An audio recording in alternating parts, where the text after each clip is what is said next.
Amen. Vous allez bien? Amen. Nous allons prendre le psaume 26 ce matin. Et vraiment, nous allons nous lever ensemble pour le lire. Alléluia. Rends-moi justice éternelle, car je marche dans l'intégrité. Je me confie en l'Éternel, je ne chancelle pas. Sonde-moi, ô Dieu, alléluia, éternel, éprouve-moi. Fais passer au creuset de mes reins et mon cœur, car ta grâce est devant mes yeux. Alléluia. Et je marche dans la vérité. Je ne m'assieds pas avec les hommes faux. Je ne vais pas avec les gens dissimulés. Je hais l'assemblée de ceux qui font le mal. Je ne m'assieds pas avec les méchants. Alléluia. Je lave mes mains dans l'innocence. Alléluia. Et je veux autour de ton autel, ô Éternel, pour éclater en action de grâce. Oh, gloire à Dieu. Et raconter toutes tes merveilles. Et rencontrer toutes tes merveilles. Amen. Éternel, j'aime le séjour de ta maison. Oh, gloire à Dieu. Le lieu où ta gloire habite. Alléluia. Ce matin, nous sommes dans ce lieu-ci, où la gloire de l'Éternel habite. Dans le cœur de ses enfants, dans le cœur de ses fils et de ses filles. Ce matin, nous sommes des enfants qui ne s'assiedent pas en compagnie de vos cœurs. Nous sommes des enfants, on va dire, justes et bons, parce que l'Éternel a fait de nous ses enfants, il nous a lavés, il nous a purifiés. Ce matin, dans la prière de mon frère, il disait, Seigneur, purifie-nous, purifie nos cœurs, purifie nos vies, afin que nous soyons saints et irréprochables devant notre Dieu. Allez.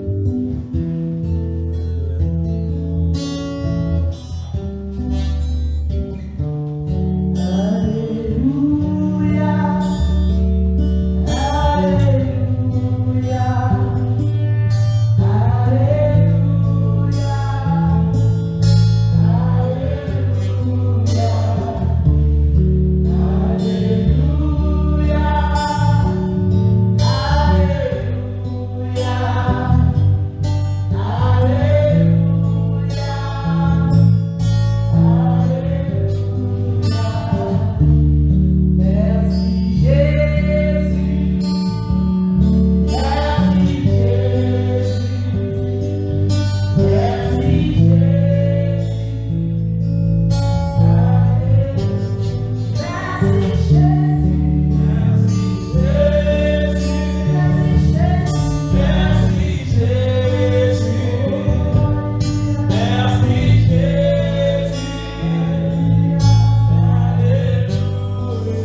pas là, Seigneur, par habitude, Seigneur, ce matin.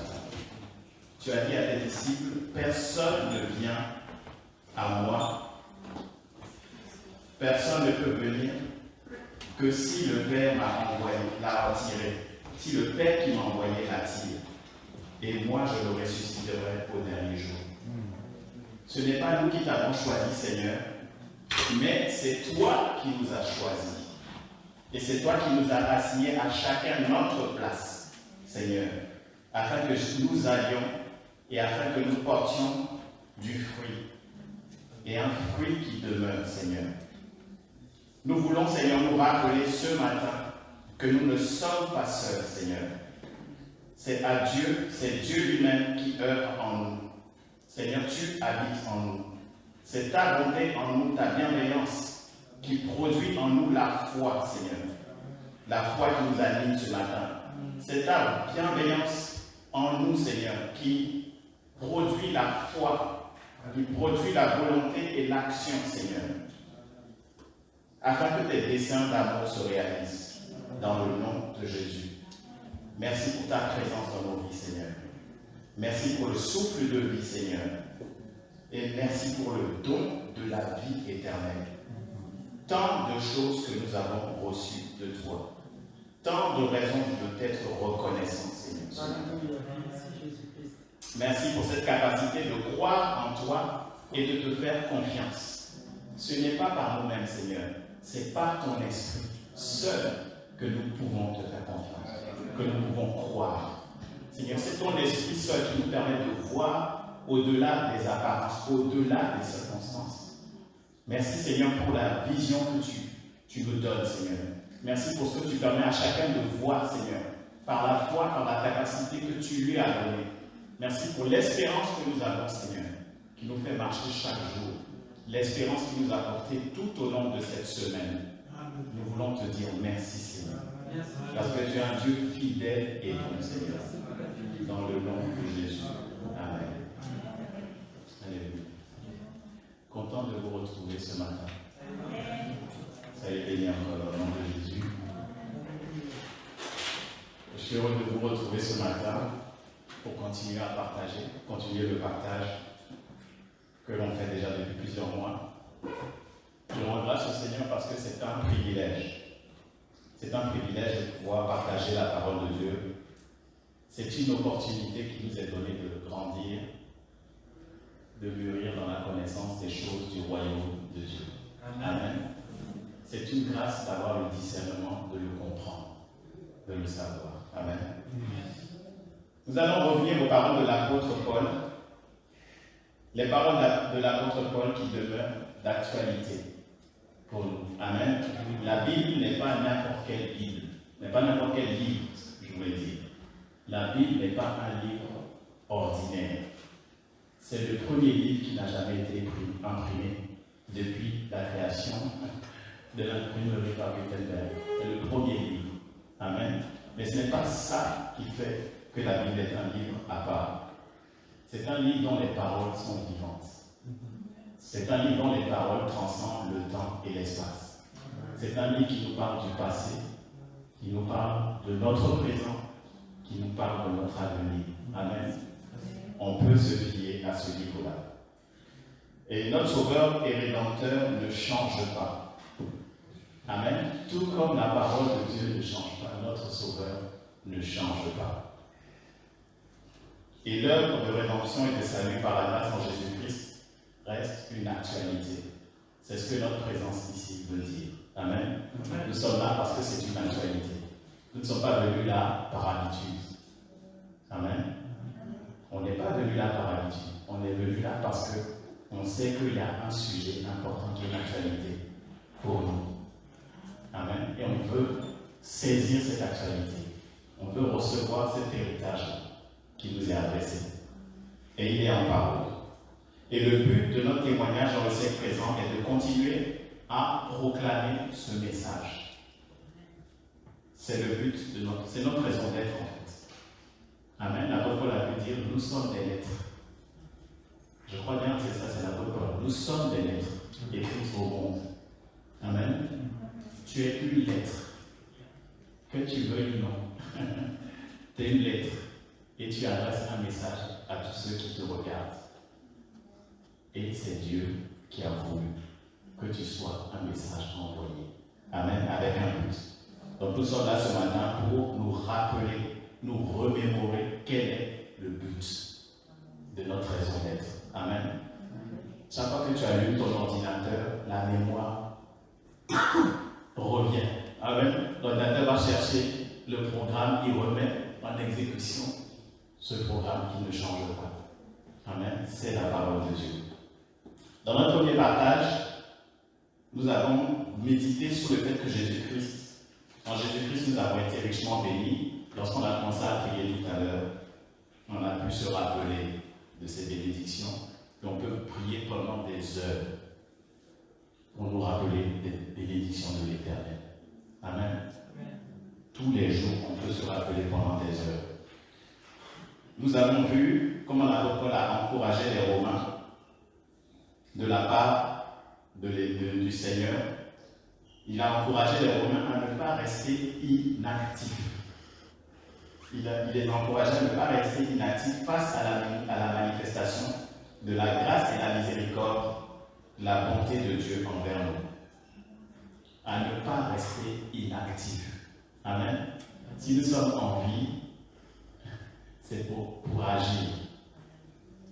Dans notre troisième partage, nous avons reçu l'exhortation de l'apôtre Paul à ne pas nous laisser modeler par le monde, et à être transformés, à être renouvelés dans notre intelligence par l'Esprit de Dieu.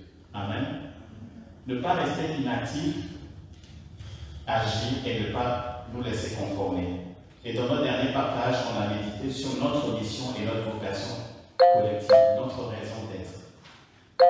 Notre mission. Quelle est ta mission? Quelle est ta vocation? Est-ce que tu sais? Est-ce que tu la sais? On l'a vu la dernière fois. Nous avons passé en revue les différents dons que nous avons reçus. On a vu vraiment qu'il y avait des dons qui avaient une fonction, un rôle précis dans le corps de Christ, dans la volonté du Seigneur. Amen. Toi qui es là, tu as des dons. Tu es un ensemble de dons, de capacités. Et Dieu t'a donné pour un but précis.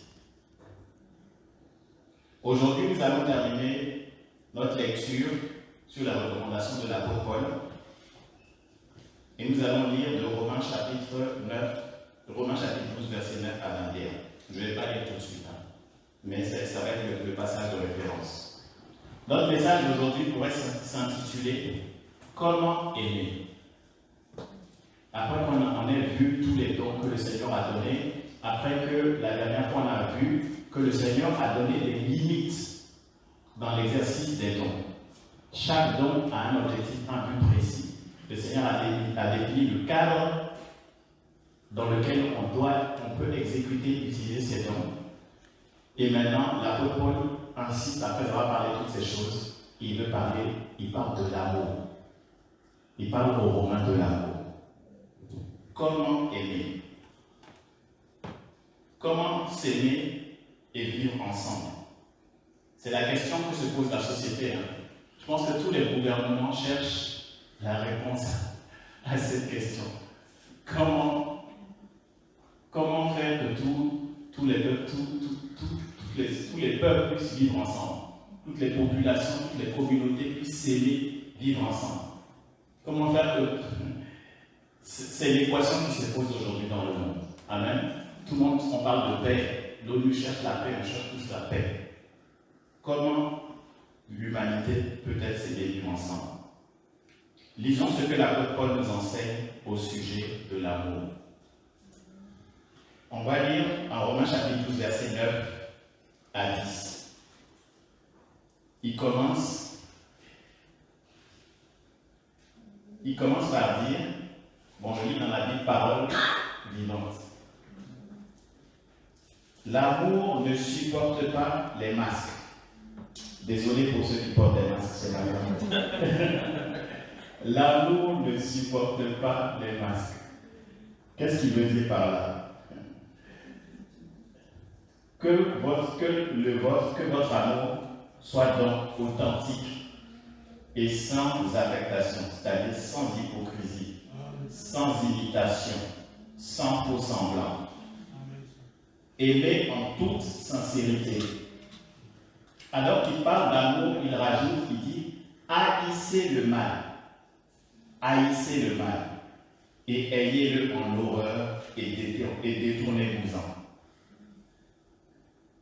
L'apôtre rajoute, laissez-vous attirer par le bien et attachez-vous-y fortement. Comme les membres d'une même famille, aimez-vous en frères d'une affectation vraie et profonde, d'une affection vraie et profonde. Estimez-vous mutuellement, placez toujours l'autre au-dessus de vous et honorez-le comme vous étant supérieur. Placez toujours l'autre au-dessus de vous et honorez-le comme vous étant toujours supérieur. Soyez les premiers à témoigner des égards. Je m'arrête là pour le moment. Aimer, c'est haïr certaines choses. Ça paraît paradoxal, hein? Comment aimer peut signifier haïr certaines choses? Aimer, c'est haïr l'hypocrisie. L'hypocrisie, en quelque sorte, dans ce passage, d'abord, quand nous parle, il rajoute que votre amour soit authentique et sans hypocrisie, sans imitation. C'est-à-dire que aimer de façon vraie, c'est rejeter toute imitation de l'amour. Je ne sais pas si vous comprenez ce que l'apôtre dit ici. C'est rejeter toute imitation de l'amour. Tout ce qui n'est pas vraiment de l'amour. Tout faux semblant. Si on va voir en Matthieu 5, verset 37, le Seigneur a dit, ce qui est bien, c'est qu'il y a un principe qui est important dans la Bible, c'est que la Bible explique toujours la Bible. Amen. La Bible explique toujours la Bible. Amen. Quand il y a quelque chose qui est dit dans un passage, il y a toujours l'explication pour éclaircir dans un autre passage. Et le Seigneur Jésus dit, en Matthieu 5, verset 37, que votre parole soit oui, oui, non, non. Ce qu'on y ajoute vient du malin. Je me réfère à ce passage, pourquoi? Pour éclaircir au sujet de l'hypocrisie. Dans l'amour, on peut dire oui, mais on peut dire aussi non. Amen. Amen. Dans l'amour, on peut dire aussi non. Si c'est le non qui est en toi, que l'amour tel que tu es, tu veux dire non, dis non. Amen. On verra après par la suite pourquoi. Que ton oui soit oui, que ton non soit non. Amen.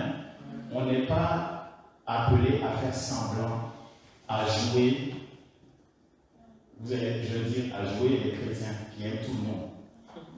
Amen. Ce n'est pas un jeu. Ce n'est pas un rôle qu'on joue. Quand vous êtes une lettre écrite au monde, ce n'est pas dire que vous devez ressembler à.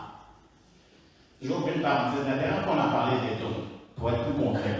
On a parlé des dons, on a vu que chacun a des dons, des capacités. Amen.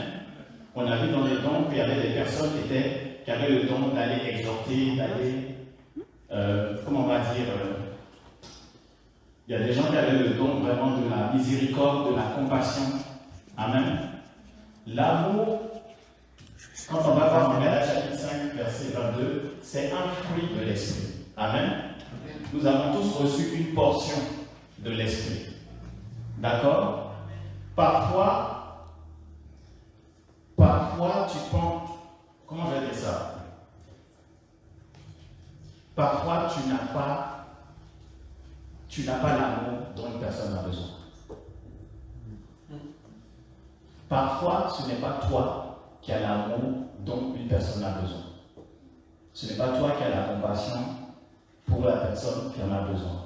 Ce n'est pas toi que Dieu veut utiliser pour telle personne, pour telle situation. Amen.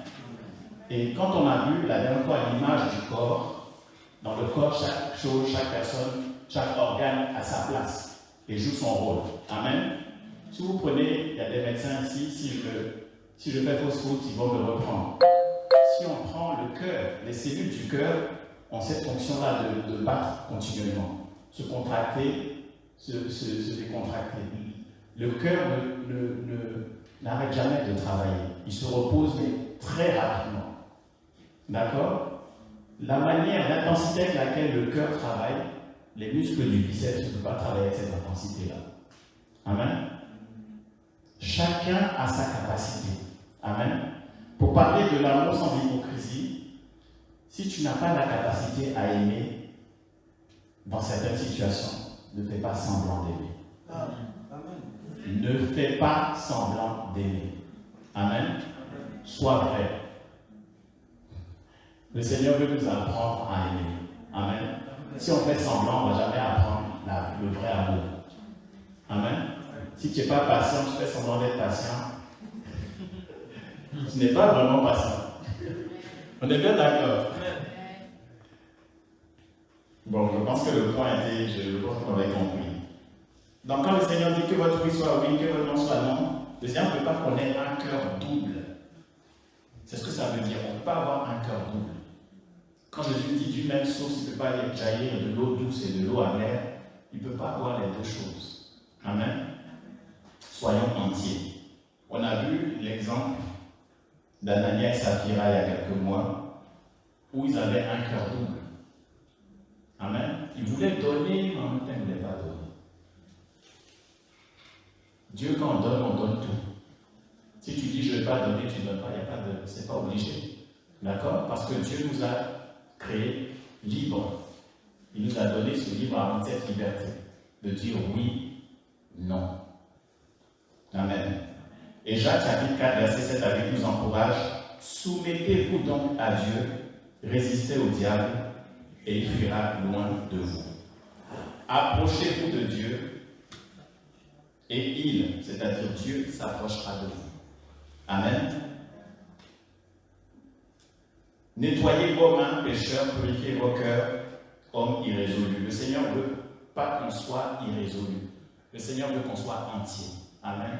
Si ta capacité tout de suite c'est de dire non, frère, dis non. Sens-toi libre. Amen. C'est pour la liberté que Christ nous a affranchis. Amen.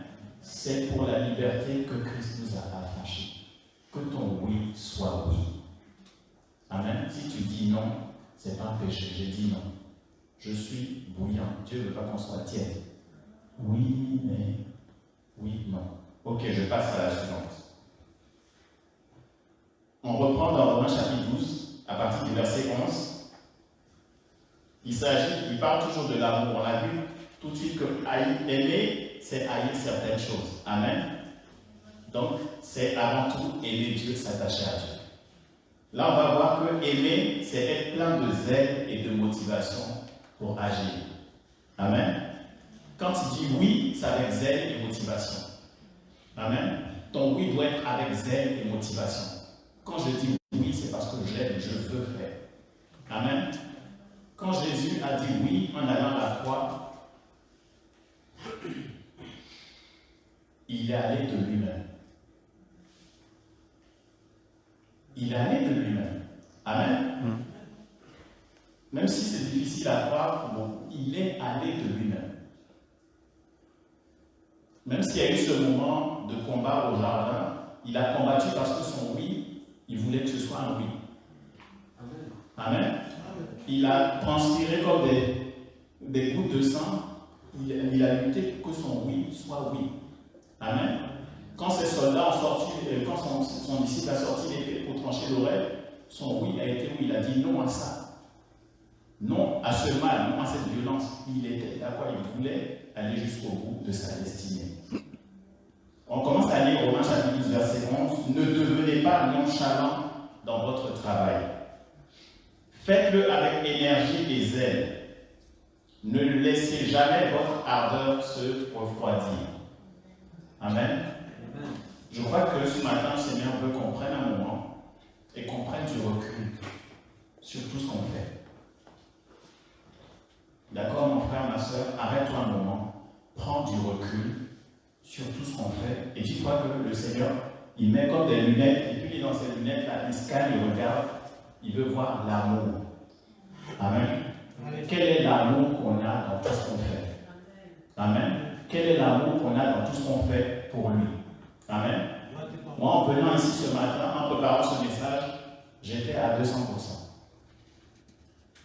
C'est ce que j'aime faire. Amen. Ça me passionne. Donc je dis oui. D'accord. Amen. Par contre, il y a des choses, c'est l'œuvre de Dieu, mais ce n'est pas pour moi. Donc même quand on demande de le faire, ce n'est pas oui. Je suis en paix avec ça. Je suis en paix avec ça. Parce que je sais quel est le don que Dieu a mis en moi. Amen. L'aigle vole à une certaine hauteur, le pigeon vole à une autre. Si je ne peux pas voler à une certaine hauteur, je ne vais pas me forcer. Je ne peux pas. Amen. Donc, les amis, ne devenez pas nonchalant dans votre travail. Est-ce que ta main va avec zèle, avec énergie pour faire les choses? Est-ce que tu le fais avec énergie, avec zèle? Ne laissez jamais votre ardeur se refroidir. Amen. S'il y a le refroidissement, on peut se poser des questions. Pose-toi une question. Pourquoi je refroidis? Pourquoi cette chose-là, je rechigne? Maintenez vive et claire la flamme que l'Esprit a allumée en vous. Servez le Seigneur. Amen. Servez le Seigneur, dit l'apôtre. Que votre joie découle de votre espérance. Si l'affliction survient, portez avec patience les fardeaux qui vous sont imposés. Jésus a porté le fardeau qui lui était imposé, qui lui était attribué. Jésus est venu avec ça. Il est venu avec cette mission. Amen. C'était son jour à lui. Jésus dit quoi? Notre Seigneur dit quoi? Venez à moi, vous tous qui êtes fatigués et chargés. Il dit de nous décharger nos fardeaux et de prendre sur vous son joug. Et qu'est-ce qu'il dit de son joug à lui? Il dit il est doux et léger. Ce que le Seigneur nous confie, la charge que le Seigneur nous donne, n'est pas trop lourde pour nous à porter. Amen. Pourquoi? Pourquoi? Parce qu'il nous a donné la capacité de la porter. Amen. Le Seigneur t'a donné la capacité exacte de ce qu'il te confie de faire. Et si tu as confié et que ça te semble trop pour toi, ça veut dire alors qu'il a mis autour de toi des personnes pour porter avec toi. Ce n'est pas que pour toi. Amen. C'est ce que ça veut dire. S'il y a une chose que tu veux faire seul, que tu n'arrives pas, demande au Seigneur, si je n'ai pas, Seigneur, donne-moi ou montre-moi qui doit aller avec moi. Amen. Qui doit aller avec moi? Qui doit faire avec moi? Le Seigneur a dit, il n'est pas bon pour l'homme d'être seul. Et il rajoute, exercez-vous à maintenir votre esprit dans une attitude de prière constante. Donc c'est dans Romains chapitre 12, verset 12. Priez avec régularité et persévérance. Amen. Prier, c'est aussi demander, poser des questions à Dieu. Tout simplement. Seigneur, je n'y arrive pas. Parler à Dieu. Prier, c'est parler à Dieu. Amen. C'est dialoguer avec Dieu. Quand on va voir, on va maintenant aller dans notre passage, dans Deutéronome chapitre 10, versets 12 à 15. On est toujours dans le sujet de aimer Dieu. Aujourd'hui, on se pose la question, comment aimer? Puisque l'apôtre Paul a parlé de aimer. Comment aimer? Dans Deutéronome chapitre 10, du verset 12 à 15,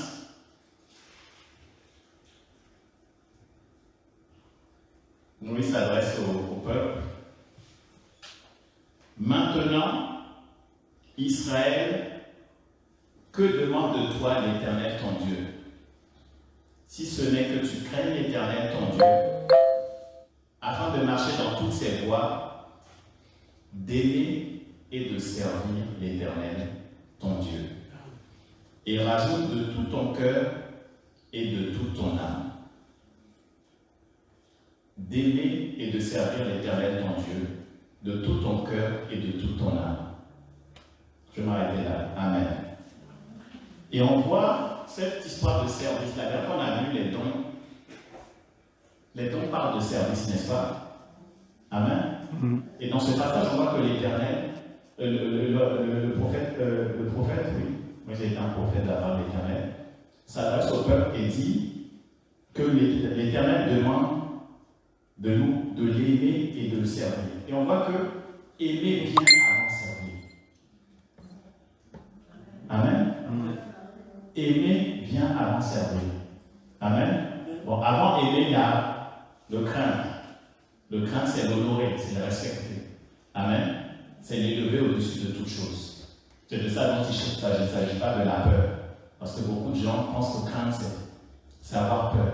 Amen. La Bible nous enseigne que l'amour bannit la peur. Amen. L'amour bannit la peur. Amen.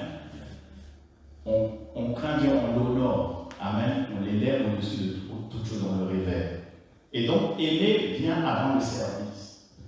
L'amour vient avant l'exercice des dons. Amen.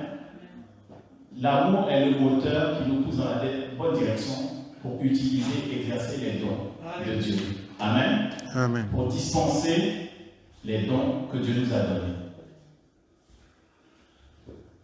Aimer dans le service, c'est aimer tout ce que l'on fait. Amen. Aimer dans le service, c'est aimer tout ce que l'on fait. Amen. On hait le mal, n'est-ce pas? Donc quand on aime, on sert avec les dons de Dieu, c'est dans le but de faire disparaître le mal. Notre Père qui est aux cieux, que ton règne vienne. Amen. C'est un règne d'amour qui vient. Dieu a tant aimé le monde qu'il a donné son Fils unique. Amen. Jésus est venu, il nous a donné le Saint-Esprit. Amen. Il nous a ouvert l'accès à l'héritage, à la rédemption, à la grâce. Le Saint-Esprit est venu. Tous ces dons sont venus dans un but. Manifester l'amour. Amen. De Dieu. Manifester le règne de notre Dieu. Et c'est un règne d'amour. Je continue maintenant dans la lecture de Romains chapitre 12, verset 13. Romains chapitre 12, verset 13. Une autre chose qui nous apprend, qui nous explique ce que c'est l'amour. On a vu que c'est haïr le mal, on a vu que c'est être plein de zèle et de motivation à agir. Maintenant, on va voir que, allez, je vais lire, Romains chapitre 12, verset 13. Considérez-vous comme solidaires des chrétiens dans le besoin. Considérez-vous comme solidaires des chrétiens dans le besoin. Soutenez-les de vos dons. Prenez l'habitude d'être hospitaliers. Exercez votre devoir d'hôte avec empressement et bonne grâce. On voit encore le zèle, l'empressement. S'il y a des gens qui vous rendent la vie impossible, gardez-vous de proférer des malédictions contre eux. Demandez plutôt à Dieu de les bénir. Réjouissez-vous avec ceux qui se réjouissent. Pleurez avec ceux qui pleurent. Que vos sentiments vous rapprochent les uns des autres. Vivez ensemble en bonne harmonie. Ne côtoyez pas seulement les gens importants. Complaisez-vous dans la compagnie des humbles. Méfiez-vous de l'orgueil et de l'ambition. N'aspirez pas à réaliser de grandes choses. Adonnez-vous aux tâches modestes. Ne vous surestimez pas. Ne soyez pas de ceux qui savent tout mieux que les autres. Ne vous croyez ni meilleur ni plus sage que vous ne l'êtes. Et n'ayez pas la prétention de penser que vous êtes déjà et que vous avez déjà tout compris. Amen. Aimer, c'est se considérer solidaire de son prochain. Amen. C'est un mot qu'on entend beaucoup à la télé. Solidarité. Solidarité. D'accord? Quand on dit solidarité, solidaire, qu'est-ce qui vient à l'esprit pour vous? Qu'est-ce qui vient à l'esprit? Aimer. Aimer. Quoi d'autre? La première chose. Aider. D'accord. Je vais aller chercher dans le dictionnaire. Solidaire. Vous savez, les temps changent, les sociétés changent, les connotations qu'on met au Mais Dieu ne change pas. Donc si l'apôtre a utilisé ce mot-là, avec le sens qu'il avait à une certaine époque, c'est important de savoir ce que ça voulait dire à cette époque, être solidaire. Donc solidaire, bon, la première signification, c'est un terme juridique qui veut dire qui fait que plusieurs personnes qui ont une dette, on prend plusieurs personnes qui ont une dette, chacun est obligé au paiement total de la dette. Mon frère Franck et moi, on a une dette. On a emprunté pour créer une entreprise. Il ne peut pas payer. On va dire autrement, je ne peux pas payer. Il doit tout payer. Il ne paye pas que sa part, il paye tout. C'est ça être solidaire. En termes juridiques, on est solidaire, on est ensemble. Ton problème est mon problème. C'est ce que ça veut dire. Quand un ami vient te voir te dit, tu peux être caution pour moi pour que je loue un appartement, ça veut dire que si demain il ne paye pas son loyer, tu veux payer. C'est ce que ça veut dire. C'est ce que ça veut dire. Deuxième signification, le terme solidaire parle de personnes qui sont obligées, qui sont liées par quelque chose dont on ne peut se dégager. C'est un engagement dont on ne peut se dégager. On n'est pas solidaire quand on veut. On n'est pas solidaire que quand ça nous arrange. Ce sont des débiteurs solidaires, c'est-à-dire que ça reste, on ne peut pas se dégager. Par extension, troisième signification, le terme solidaire se dit des personnes qui payent en retour, qui sont cautions ou garants pour quelqu'un, en quelque sorte les uns pour les autres. Amen. Et là, je remets les choses dans un cadre. On parle de solidaire, l'apôtre Paul utilise le terme solidaire là pour parler de l'Église, du corps de Christ. Amen. On va prendre, ça m'est revenu pendant la préparation du message.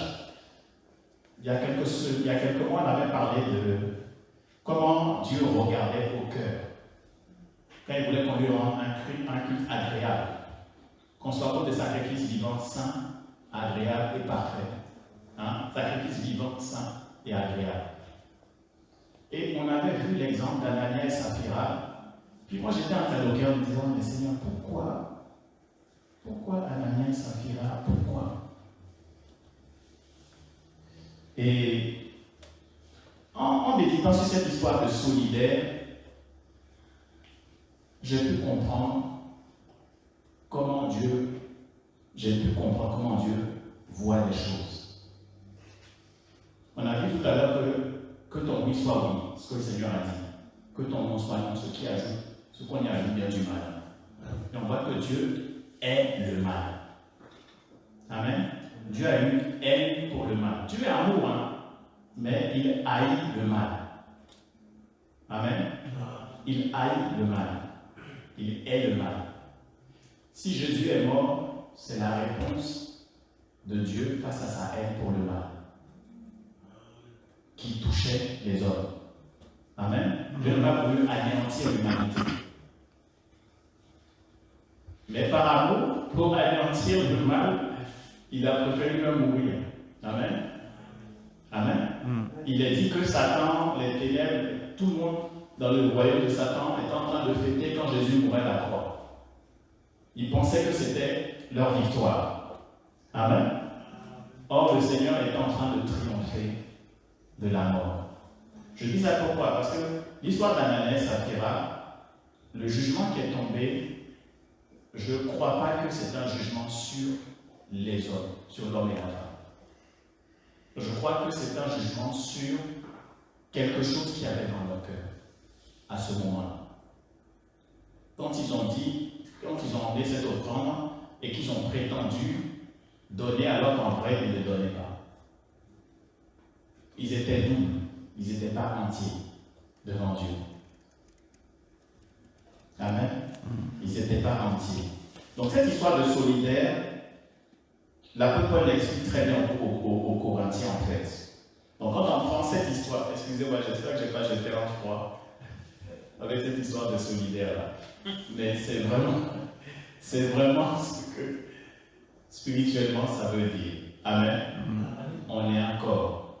Quand on dit qu'on est solidaire dans la bénédiction de Dieu, tout le monde dit Amen. Amen. Quand on dit le salut, tout le monde dit Amen. Amen. Mais il y a d'autres choses. Amen. Jésus a dit le disciple n'est pas plus que son maître. Le Seigneur l'a dit, il y a un prix en fait. Donc la solidarité là, ça, voilà. Que le Saint-Esprit nous aide à comprendre cette histoire de solidarité là et à entrer dedans. Amen. Que le Saint-Esprit nous aide à le comprendre. Moi-même, je cherche à le comprendre. Amen. Je ne suis pas là à dire que j'ai tout compris, je sais mieux que tout le monde. Amen. D'accord. Bon, il faut qu'on l'accepte. Et l'apôtre Paul enseigne, il dit, au contraire, c'est dans Romains chapitre, non, c'est dans Corinthiens, 1 Corinthiens 12, 22 à 31. 1 Corinthiens 12, 22 à 31. L'apôtre Paul explique ce que c'est la solidarité. Et il utilise encore une fois le corps pour parler de la solidarité. Il dit quoi? À partir du verset 22, il dit, au contraire, les parties du corps qui nous paraissent insignifiantes, celles qui sont faibles et cachées, sont particulièrement nécessaires. Et celles que nous estimons les moins dignes d'intérêt sont celles dont nous prenons le plus grand soin, de sorte que nous les traitons avec des égards dont les autres n'ont guère besoin. Dieu a fait de notre corps un ensemble harmonieux dans lequel il a disposé les différentes parties de manière à donner une fonction essentielle aux organes les plus humbles, afin qu'on honore davantage ceux qui manquent naturellement d'honneur. Il voulait par là éviter toute division dans le corps et donner aux différents membres le sens de leur solidarité réciproque. Que chacun d'eux ait le souci des autres et leur témoigne une égale sollicitude. Un membre souffre-t-il, tous les autres en pâtissent et souffrent avec lui. Un membre est-il à l'honneur, tous les autres partagent sa joie. Or, vous constituez ensemble le corps du Christ. Et chacun de vous, pris à part, est un membre ou un organe auquel Dieu a assigné sa place et sa fonction. Amen. Sa place et sa fonction. Chacun de vous. Ainsi, il est établi dans l'Église, premièrement, les apôtres, en second lieu, les porte-paroles de Dieu, troisième, ceux qui enseignent, ensuite ceux qui opèrent des miracles, puis ceux qui ont des dons pour guérir les malades ou encore d'assister les malheureux, d'administrer ou de diriger l'Église, de parler dans des langues inconnues. Tous sont-ils apôtres? Tous sont-ils porte-parole de Dieu? Tous savent-ils enseigner, faire des miracles, guérir des malades, parler dans des langues inconnues, ou les interpréter? Évidemment non. Aspirez aux dons les meilleurs et les plus utiles d'entre eux. Pour cela, je vais vous indiquer la voie par excellence, celle qui surpasse toutes les autres. Amen. Amen. L'apôtre Paul, là, a enseigné, a parlé aux Corinthiens sur la solidarité. Amen. Et il fait la transition, et il dit, il va leur indiquer la voie par excellence, celle qui surpasse toutes les autres. Amen. La voie par excellence pour nous, c'est aimer. Amen. C'est aimer. On va le lire en conclusion dans 1 Corinthiens 13. C'était le passage juste avant 1 Corinthiens 13. Donc, le passage parlait de la solidarité juste avant qu'on parle de l'amour. Excuse-moi, l'amour, pardon, tout l'amour. Avant, c'était la solidarité dans le corps. Amen. En fait, en gros, quelque part, on peut se dire qu'il n'y a pas d'unité vraiment sans solidarité, en fait. Si on peut résumer, il n'y a pas d'unité sans solidarité. Amen. Et je lis Romains chapitre 12, versets 9 à 21. Aimer, c'est ne faire que le bien. À partir du verset 17, il dit, si l'on vous fait du mal, ne le rendez pas. Si l'on vous fait du mal, ne le rendez pas. Cherchez au contraire à faire du bien à tous. Quel que soit l'autre, trouvez ce qui serait bon pour lui. Quel que soit l'autre, trouvez ce qui serait bon pour lui. Ayez le souci de mener une vie honorable aux yeux de tout le monde. Que votre comportement soit au-dessus de toute critique, autant que possible, et dans la mesure où cela dépend de vous, vivez en paix avec tous les hommes. Mes amis, ne vous faites point justice vous-même. Ne prenez jamais votre revanche. Laissez à Dieu le soin de faire peser sa colère sur qui il veut. Car il est écrit, c'est à moi qu'appartient la vengeance. C'est moi qui rendrai à chacun son dû. Pour vous, agissez suivant cet autre texte. Si ton ennemi a faim, donne-lui à manger. S'il a soif, donne-lui à boire. Par là, tu l'aideras à prendre conscience de sa manière d'agir envers toi et à trouver le moyen de changer. Amen. Ne laissez jamais les rênes de votre conduite entre les mains du mal. Ne laissez jamais le mal diriger votre vie. Au contraire, prenez l'offensive et triomphez du mal par le bien. Amen. Triompher du mal par le bien. Amen. L'amour est une arme. Amen. L'amour est une arme. L'amour est une arme. Waouh. Ne laissez jamais le mal diriger, conduire votre vie. Ne laissez jamais votre vie entre les mains du mal. Amen. Donc on voit là vraiment que aimer, c'est faire le bien envers et contre tout. Amen. Envers et contre tout. Je rappelle, on a vu au départ que l'amour ne porte pas de masque. Donc il ne s'agit pas de faire semblant d'aimer. Amen. Nous tous ici, là, on a chacun reçu des définitions de l'amour par nos parents, par nos familles, à l'école, plein de choses. Et on a notre compréhension de ce que c'est l'amour. N'est-ce pas? Chacun. Mais le Seigneur nous apprend ce que c'est vraiment l'amour, selon lui. Amen. C'est lui le créateur de l'amour. Amen. S'il y a quelqu'un qui a le brevet de l'amour, c'est Dieu qui l'a. Amen. Et il faut qu'on comprenne que l'amour dont il parle ici, c'est lui seul qui est la source de cet amour. Lui seul est la source de cet amour. Amen. Si on va dans Galates chapitre 5, verset 22, il est dit, le fruit de l'esprit, c'est l'amour. On commence par l'amour. Il y a plusieurs fruits. Amen. Autrement dit, l'amour vient vraiment de l'Esprit de Dieu. Amen. Seul le Saint-Esprit peut te donner de manifester l'amour de Dieu. Amen. Donc quand l'apôtre dit de prier, de persévérer dans la prière, dans toutes ces choses, quand la parole de Dieu dit gardez votre cœur plus que toute autre chose, c'est vraiment parce qu'on a vraiment besoin de cet amour, de le rechercher. Amen. Qu'il soit manifeste. Et donc quand on a lu Deutéronome tout à l'heure, Moïse disait au peuple, aimez et servez l'Éternel de tout votre cœur, de toute votre âme. C'est vraiment ça en fait. La seule chose qu'on doit chercher, c'est aimer. Amen. Amen. Amen. La seule chose qu'on doit chercher à faire, à être excellent, c'est aimer. Dans l'excellence. Soyez parfaits comme votre Père est parfait. Votre Père qui est dans les cieux est parfait. Amen. Christ a été parfait dans l'amour. Amen. Lorsqu'il est entré dans le temple, qu'il a enlevé sa ceinture pour chicoter les marchands dans le temple, il était dans l'amour, il était dans la haine du mal. Amen. Il était dans la haine du mal. Amen.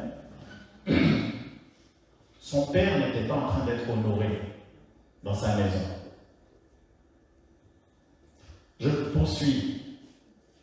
L'amour est la plus grande chose au monde. Ce qui est merveilleux, c'est que c'est l'apôtre Paul qui a enseigné ça. On lit Romains, on voit vraiment qu'au Corinthiens, il a enseigné des choses par rapport à ça. On va bientôt clôturer. 1 Corinthiens chapitre 13. Vous voyez, aujourd'hui, ce n'est pas moi qui dis grand-chose, tout est déjà dans la parole de Dieu. C'est très clair, il n'y a rien à ajouter. 1 Corinthiens 13, à partir du verset 1 jusqu'au verset 13. Au sujet de l'amour, écoutez précieusement. En effet, si je savais parler toutes les langues des hommes et même celles des anges, mais que je n'ai pas l'amour, je ne serais rien de plus qu'une trompette claironnante ou une cymbale bruyante. Autrement dit, tout ce qu'on fait, tout ce qu'on peut faire de tape à l'œil, qui frappe les regards, ou qui s'entend, qui se fait remarquer, s'il n'y a pas l'amour, ce n'est que du bruit. Amen. Amen. Aux yeux de Dieu, ce n'est que du bruit. Amen. Même si tu donnes 1 milliard de dollars, si ce n'est pas vraiment l'amour, c'est qu'on le regarde, c'est rien. Aux yeux de Dieu, c'est rien. Amen. Verset 2. Si je n'ai pas l'amour, j'ai beau être le plus inspiré des porte-paroles de Dieu. J'ai beau connaître tous les secrets de son plan et être versé dans toutes les sciences. Je peux même avoir la foi absolue au point de transporter des montagnes. Sans amour, je ne suis rien. Tu peux avoir l'onction, tu peux avoir les dons les plus puissants, tu peux faire tous les miracles que tu veux. Si tu n'as pas l'amour, l'apôtre a dit c'est rien, je ne suis rien. Amen. Amen. Vous voyez, j'ouvre cette parenthèse, Dieu ne se repent pas de ses dons. Amen. Dieu ne se repent pas de ses dons. Si Dieu t'a créé avec un don, il te l'a confié, tu peux utiliser ce don, tu vas utiliser ce don pour faire ce que tu veux avec. Parce que Dieu t'a établi intendant, il t'a donné la direction, l'autorité sur l'exercice de ses dons. Amen. Cependant, tu rendras des comptes à Dieu de ce que tu as fait avec les dons. Amen. Et donc, ce qui veut dire que quand là on parle de l'amour, c'est vraiment examinons-nous vraiment chacun ce qui nous motive derrière ce qu'on fait. Quand je me dépouillerai de tous mes biens pour la nourriture des affamés et des pauvres, quand je distribuerai en aumône tout ce que je possède, quand même je me ferai même brûler pour mes convictions, si je n'ai pas d'amour, cela ne me sert de rien. Amen. Les pharisiens ont déchiré leurs vêtements. Ils ont tout fait. Ils étaient convaincus de faire le bien quand ils crucifiaient le Seigneur. Quand ils lapidaient d'autres, ils étaient convaincus de faire le bien. Mais il n'y avait pas d'amour. Et pourtant, ils étaient convaincus de faire le bien. Mais il n'y avait pas d'amour. Celui qui aime est patient. Il sait attendre. Son cœur est largement ouvert aux autres. Il est serviable. Il est plein de bonté et de bienveillance. Il cherche à être constructif et se plaît à faire du bien aux autres. L'amour vrai n'est pas possessif. Il ne cherche pas à accaparer. Il est libre de toute envie. Il ne connaît pas la jalousie. Lorsqu'on aime, on ne cherche pas à se faire valoir. On n'agit pas de manière présomptueuse. Celui qui se rengorge s'étale et s'enfle d'orgueil. Il n'est pas inspiré par l'amour. Aimer, c'est aussi se conduire avec droiture et tact. L'amour prend des égards et évite de blesser ou de scandaliser. L'amour n'est pas dédaigneux. L'amour ne méprise pas. Celui qui aime ne saurait agir à la légère ou commettre des actes déplacés ou inconvenants. Aimer, c'est ne pas penser d'abord à soi. C'est ne pas chercher son propre intérêt. Et ne pas insister sur ses droits. L'amour n'est pas irritable. Il ne s'aigrit pas contre les autres. Il n'est pas susceptible. Quand on aime, on ne médite pas le mal et on ne soupçonne pas chez les autres. Si on subit des torts, on n'en garde pas rancune. Découvrir une injustice ou voir commettre le mal ne fait pas plaisir à celui qui aime. Découvrir l'injustice ou voir commettre le mal, ou voir le mal en train d'être commis, ne fait pas plaisir à celui qui aime. Il se place du côté de la vérité et se réjouit lorsqu'elle triomphe. L'amour couvre tout. L'amour souffre, il endure et il pardonne.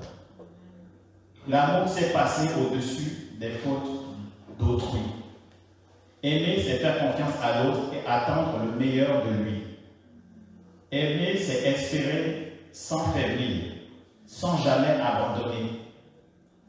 Aimer, c'est savoir tout porter, tout surmonter. L'amour n'a pas de fin. Les prédications inspirées passeront, les prières en langue cesseront et toutes nos connaissances s'évalueront. Notre science, d'ailleurs notre connaissance est limitée, nous ne connaissons que quelques fragments de la vérité. Et même nos prédications les plus inspirées ne reflètent qu'une partie de la vérité.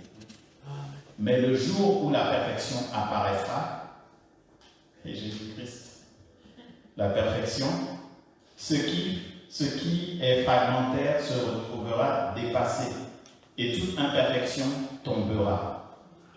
Lorsque j'étais un enfant, je parlais comme un enfant. Je raisonnais en enfant. Mes jugements étaient des jugements d'enfant. Ils étaient puérils.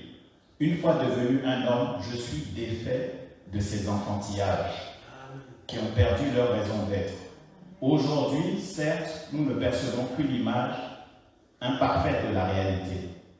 Nous voyons comme dans un miroir et bien des choses demeurent des énigmes, des mystères. Alors nous verrons directement face à face. Quand la perfection sera venue, alors nous verrons directement face à face. Dans le temps présent, je connais d'une manière imparfaite et partielle, mais alors je connaîtrai aussi parfaitement que Dieu me connaît.